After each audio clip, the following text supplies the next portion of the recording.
proprio oggi iniziamo un lavoro nuovo per un cliente nuovo che è Merce Rara. Cosa andrete a fare? Andiamo a fare per un cliente che fa tutta una serie di prodotti per linea casa, quindi dai feltrini da mettere sotto le seggiole ai tappi per le bottiglie, che sono da imballare, insacchettare, confezionare, inscatolare e spedire. Questo ha significato nuova occupazione comunque per le società del gruppo. Sì, questo diciamo che è un lavoro che inizia proprio oggi, abbiamo una linea pilota e quindi speriamo che la cosa possa espandersi anche con questo nuovo cliente e quindi poter garantire 2 o 3 posti di lavoro. È partita proprio oggi la nuova commessa lavorativa affidata da una ditta di Campomorone nell'entroterra di Genova ad una delle realtà che compongono il gruppo Tassano.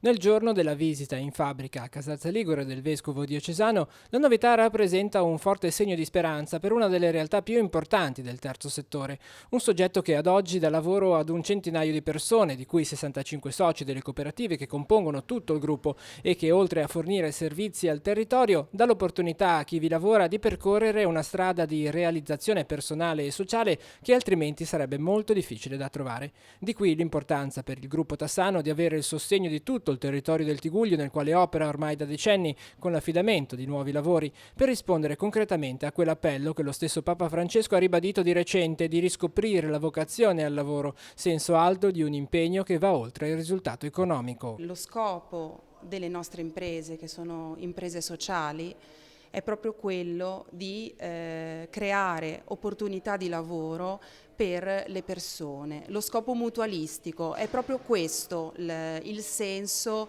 che anche oggi, insieme al nostro vescovo, davanti al quale ci siamo nuovamente trovati. È questa la riflessione. Le nostre imprese sì, danno una risposta alla comunità in termini di servizi, ma non dobbiamo mai dimenticarci che davvero lo scopo è quello di creare opportunità di lavoro per i soci delle nostre cooperative, dalle persone più fragili alle persone più capaci, anche con la loro professionalità, di aiutare gli altri.